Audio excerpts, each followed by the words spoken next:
finally decided to do the final iteration of this build. So this is my version of the Firestorm, Cast Wind, Stunned, everything else build. Basically, I took some feedback from community as well around some changes, and I do have some situational changes. It has managed to face tank Uber Cortex at this stage. T17 maps, T17 map bosses are pretty straightforward. Like, it's not a big damage dealer, so I've managed to get it to a point where it can do like 500 to 550 depth Crystal Kings. It takes about 8 to 10 minutes though. And as far as delve goes, I'm at 660 now, and it's just like going down with no effort. So situationally, I have 3 different rings that I use. So in the PoB, you'll see, pardon me, to get more damage, Polaric Devastation. And the reason why is in the left socket, it allows you to apply Ash, which is a huge damage increase for the build. And then beyond that point, I also have my crazy 31% damage taken as recoup, 31% of damage taken is recouped as life ring. This is for when I'm like pushing down a delve or like doing like a delirium 100% Deli map, something like that. And then if I'm like in, you know, simulacrums or bossing, then Hateful Accuser. The reason why is Penance Mark. And basically this allows you to constantly proc Penance Mark, which spawns enemies around the boss. They explode, does more damage, really good for Crystal King. Other questions I had were around like map mods this can't do. So you don't want to do no regeneration. Elemental Weakness, if you can avoid doing that one, don't do it. You don't want to do cooldown recovery rate where maps attack that. That's going to mess this build up. Negative resistances, because we are running RF and a bunch of other stuff. And regeneration reduction and energy shield, additional life as energy shield are all mods that I would steer clear of.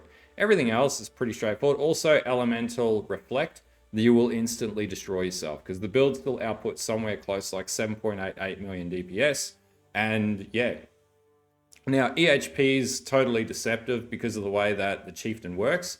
So I'd pitch this EHP somewhere at like the 400 to 600 mark, 600k mark. Someone can fight me in the comments over that, but if you can totally face tank Ubers, it's probably up there.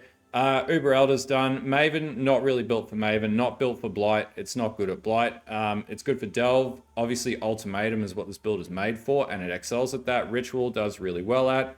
Simulacrums, yes. Delirium on maps, yes. Most other mechanics. Harvest, yes. Pretty much, yeah. It's like an all-rounder. It's really easy on the hands. Obviously, it's like almost like a one-button build. But we've added a few things into proc damage, and we'll talk about that as well. But this is basically the final form before you'd put like mageblood and stuff like that in. Can you make it better? Yes. Gloves are not fantastic. Belt can be significantly better. There's redundant stats on this too. You can definitely find better improvements to the build and min-max further. I just feel like the build's pretty good where it is. I'll get to 1000 depth delve with this. And I'm sort of at the point where I want to play my next build, which I don't have a clear PoB for, but it's going to be using a lot of tech that I learned from getting this build optimized to make it super tanky, but it should output a lot more damage, and hopefully we can take it down to 1000 depth delve as well. Anyway, let's get into the guide, run through the gear, usual stuff, PoB configs, and go from there. Okay, so as per usual, configs. So obviously Solar Arakali, this is giving us a lot of defense against dot and super amounts of recovery when we stop making dot, and debuffs expire quicker, which is really good. Soul of Grath Cool, the reason why is it reduces attack speed. This is really good for like bosses like Ganix that like crack you really hard with melee, so it gives you time to regenerate. Time spent stationary is 5. We're always on low life, so we run Petrified Blood, so we're on low life. We have endurance charges. This is coming from Inexorable. I know people ask me, how do I get endurance charges? It's this node in the tree right here, Inexorable. It gives you endurance charges as you hit. Have you ignited an enemy recently? Yes. Have we shocked? Yes. And I changed the way that we proc shock. I took some feedback, and yeah, we've made that a lot better. Have you been stunned recently? We are 100% getting stunned. Now, some people say that you don't need agnostic. I feel more secure running the agnostic, so I am going to continue running the agnostic. Now, the other thing that can actually improve the DPS would be this too, actually. So if we went to 95, yeah, we're going to go up by a pretty steep margin, so that's pretty good. Okay, so then beyond that point, Flame Wall is up. We don't have these ticked, but if you stop taking dot, you're going to get more regeneration. I think you can see that there, which is here, right? So it caps out at 3,000 net, which is pretty ridiculous. 3,800 like total. And then basically, yep, Flame Wall up. No other changes to these stats in here. Is the enemy cursed? Yes, we have double curse. So we do elemental weakness, and we do fire curse. Flammability, there we go. Enemies are blinded. This comes from the scepter that we're running. Burning enemies and ignited, yes to both. Shocked, yes, we do run shock nova in the build, and we assume like 15% shock, so it's pretty minimal. If you can bring the shock up by any mean, you know, your damage is going to go up, but 15%, 12 to 15% is about what I observed in most instances. We have fire exposure in absolutely everything in the build, so including some of the gems as well. So fire exposure, yes. Unnerved comes from Awaken Control Destruction, so level 5, 20% Awaken Control Destruction. Enemies are on desecrated ground, yes, and that's because we have a Bottle of Faith built into the build. We also have Guardian and Pinnacle Boss damage, obviously, so the damage is pretty legit, and the defense layers are legit, and everything is legit. So yeah, and I've obviously done Ubers with this, so I started doing Ubers with this, so yeah, it's definitely hitting the mark right now. Okay, so gearing on this build, we made a few changes, nothing major. So obviously we run Vol's Vision, that's unchanged. Same with Rise of the Phoenix. Now, some people ask me, how do you overcap your resistances to 90%? Part of this is coming from the Rise of the Phoenix. Part of this is coming from the Ruby Flask that I've got in the build. And the other part is coming from Purity of Fire, which I'm pretty sure is down here. All of these things contribute, as well as some nodes in the tree, such as, when we can go into it, Barbarism, for example, gives us another 1%. So that's how we overcap the resistances in the build. And then beyond that point, we've also just got the Dark Seer. The Dark Seer. Just as far as scepters go, like getting a crafted scepter is going to cost probably too much, and I'm a little lazy. So this is like the BIS anyway. So we could make it crazier, but we would need to start recombinating and things like that and get pretty wild. But as it stands, this is really good, does the job, and it buffs up damage as well as gives us life per level. So we get an extra, right now I'm like level 94, so extra 94 life as well, which is scaled up by our percentages. I haven't changed my plate armor. It's just really good. You get to a certain point where, you know, do you change it, or you can tank everything in the game, including Ubers. So do you need to change it? You could, but yeah, it's really good either way. Now I do have 3 rings that I use here. So the first one is Valerium. We need this because this is how cast on stun work. This stun threshold is based on energy shield instead of life. So that stat does mean something. If you haven't looked at that stat on that ring before, basically means that if you have no energy shield, you get stunned 100% of the time. And I have no energy shield, and that's because of the agnostic. Now the argument here is RF depletes whatever energy shield you might have on the build, and that's true. So if you want to go that route, you're more than welcome to. In my case, I'm just going to stick to using the agnostic and Valerium. That's basically, so the 3 items you really need are the Valerium, the agnostic in the gear setup, and the Rise of the Phoenix, and you can start making this build work. And of course, the 2 jewels, which are Blood Notch and Immutable Force as well. But beyond that point, my other ring I have either, so if I want damage, Polaric Devastation, this gives me Ash if it's in the, or Ash on enemies if it's in the left socket.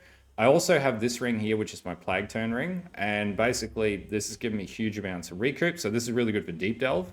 And then when I'm bossing, the Hateful Accuser, which gives you Penance Mark, and then you drop Penance Mark, spawns little minions around you, they attack you, not the enemy, and because they attack you, they trigger your cast when stunned, and then you hit them, and yeah. So if you've got a boss like Kosis that's being a pain in the royal hide, this is a ring that you can run to overcome Kosis. It works on Detonate Dead builds too. So Detonate Dead with this setup, and I think Exile Cat has his version, which is like Detonate Dead of Scavenging or whatever. His video is really good too, so his build's pretty solid too. All right, so then we go to gloves. These are just like any old gloves, but the implicits are really important. So, you know, fire exposure on hit, and also ignite proliferation, and then basically we just have some attributes and any other stats. This can be way better though. And then we have our belt. Again, not a fantastic belt, just anything that I could get on the belt that would be of any relevance. This belt could be changed for anything, and there are like Stygian Vise would be a significantly better option to go with, and I might switch that out later down the track. But this is a bit of an idea. It is a much cheaper item to put in the build, and yeah, it works really well. And then finally, the Boots Annihilation's approach. So this doesn't change. This works on basically every Castman stun build. And the big thing here is cannot be chilled, cannot be frozen, and you get adrenaline when you become flame touched, and you also have approaching flames. So you do a ton more damage, and it's got good overall stats across the board. So it's a really good item. Now, Flasks, I have Progenesis. This is 45 div or roundabouts. I think it's still 45 div, or it's down to 40 div now, right? This is where most of the currency goes, right? And Bottled Faith as well. I think these are like 7 div. So there's 47 div or 48 div locked up in these two items. Pretty much the rest of the build is relatively cheap outside of the Awaken Jewels and the Empower and stuff like that. And we did switch that out, but we'll talk about that when we get into the gem setups. And then, you know, Ruby Flask with armor. This is a cheaper route to go than getting the Granite Flask with it. So if you get the Ruby Flask, it's much cheaper.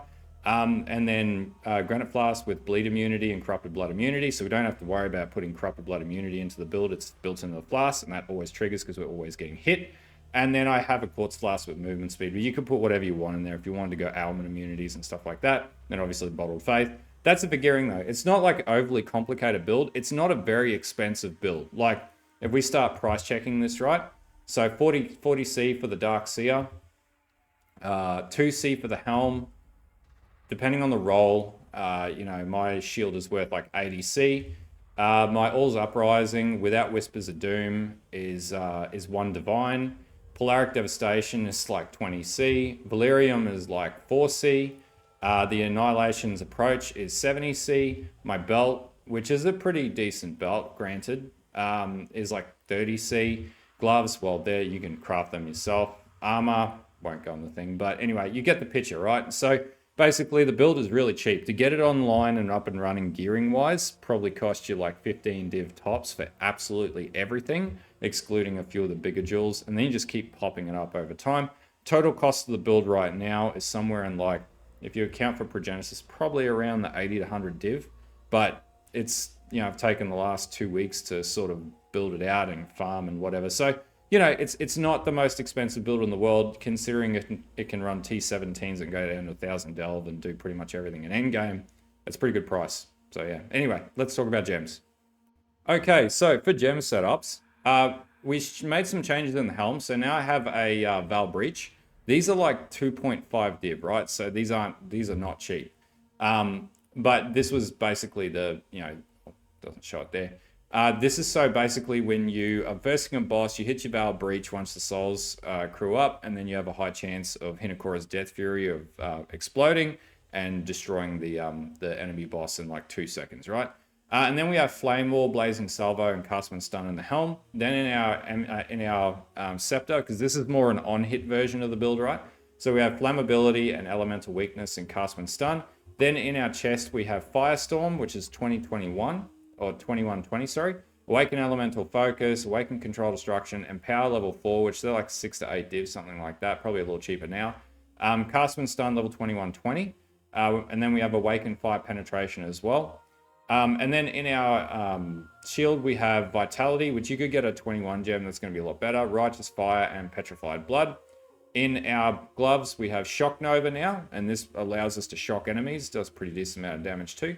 Castman Stun, Molten Shell, and Flame Surge of Combusting I found was a lot better than the base gem.